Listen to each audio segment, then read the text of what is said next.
Standard 9, Subject English, Expansion of idea. No man is completely happy.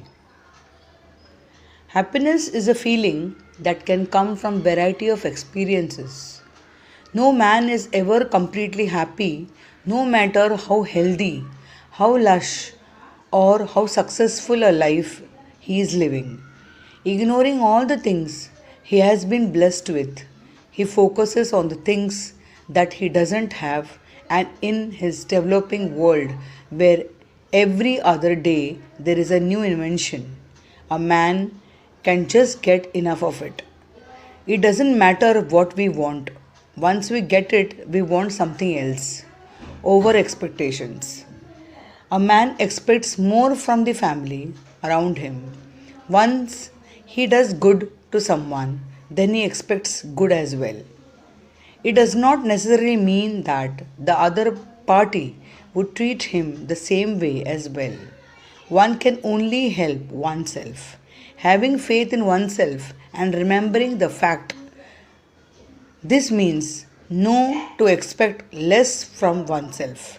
It means not to live on the quote, do good, have good.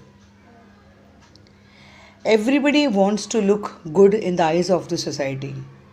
In the society that we live, we want to feel accepted by others.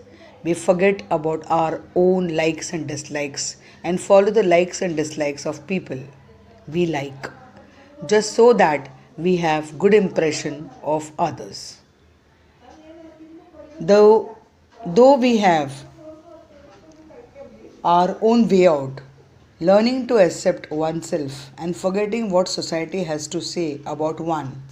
You being you is more beautiful than you being what you are not. So, it is said that happiness is depending on the conditions and factors beyond one's control.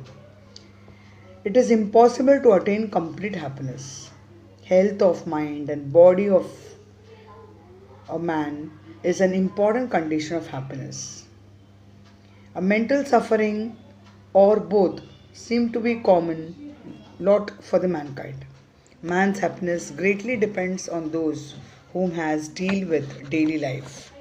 Plenty does not seem to solve the problem, for more one has, the more one desires. Alexander, who would conquer the world, would weep for more worlds to be conquered. It's true that whoever has no wants has contentment, which leads to complete happiness. Perfect contentment ever remains an ideal to be realized. The sentiment of compassion in man prevents him from being happy. Buddha could not bear to see the human sufferings. He preached the universal sympathy. So life is not unmixed joy. It is well worth considering the effect of this. They make man to grow morally and spiritually. So it is always good to remind God and give her the bliss. So it said that always be happy with whatever you have. Thank you.